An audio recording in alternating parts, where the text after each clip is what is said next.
landing time expected to be at 35 traffic permitting. For the weather in Davao, it will be cloudy, temperature 24 degrees, normally no rain so far. I wish you a very good trip in Davao. Thank you to Fly Cebu Pacific. I wish you will fly again with us. Back to Manila. Thank you. Ladies and gentlemen, we will be landing shortly. For those who want to freshen up or use the lavatory, please do so before the fasten seatbelt sign is switched on in preparation for landing. For unplanned meals or change, kindly call your cabin crew now. Thank you. Ladies and gentlemen, in preparation for descent, your cabin crew will now collect all items for disposal. Kindly clear your seat pockets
Umulan siya dali.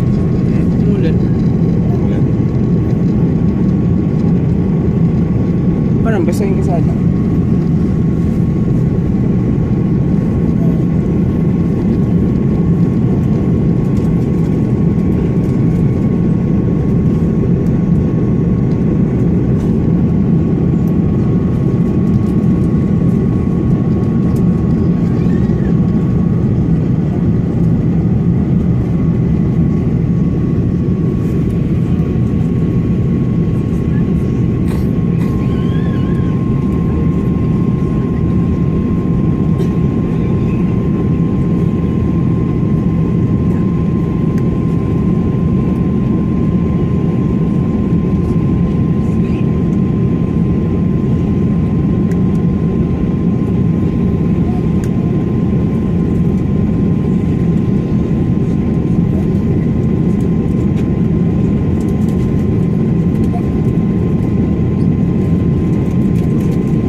Ladies and gentlemen, we have just landed at Davao International Airport. Cebu City welcomes you to Davao City.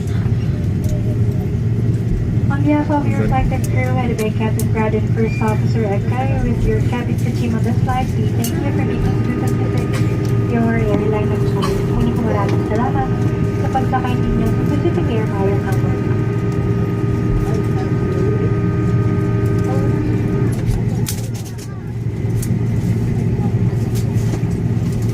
Ladies and gentlemen, we have just landed. Please remain seated with your seatbelt fastened until the aircraft has completely stopped. Please wait for the fasten seatbelt sign to be switched off before you get your bags or use the lavatory. Exercise caution when opening the overhead bins, as items inside might have been dislodged or shifted during aircraft movement. Before deplaning, please check your surroundings to ensure you do not leave your personal belongings behind. Thank you. Mangyari po lamang na manatiling nakaupo at hintayin matanggal ang ilaw sa fasten seatbelt sign bago tumayo para kunin ang inyong mga kagamitan. Nais rin namin ipaalam sa inyo na ang paggamit ng palikuran sa mga sandaling ito ay mahigpit na ipinagbabawal. Maraming salamat po. Ladies and gentlemen, as courtesy to our next passengers, may we request that you cross your seatbelt as you leave your seat. Thank you. For our guests with infants, the infant's life vest shall be collected after disembarkation. Kindly leave the infant's life vest inside the seat pocket. The unauthorized removal of the life vest from the aircraft is a criminal offense. For your safety, please walk through designated areas at the ramp as directed by our ground personnel. It is prohibited to walk under the aircraft wings. And please refrain from taking pictures at the ramp due to the busy ground servicing activities. Thank you. As a safety precaution, please remain seated while the fasten seatbelt sign is still on. Cabin crew, disarm doors for arrival and cross-check. Or Passengers remain seated. This is a cabin crew safety related procedure. Manatili po munang nakaupo. running up to get your bags. Thank you. Mangyari po lamang na manatiling nakaupo habang nakailaw ang fasten seatbelt sign at hintayin mabigyan ng pahintulot bago tumayo para kunin ang inyong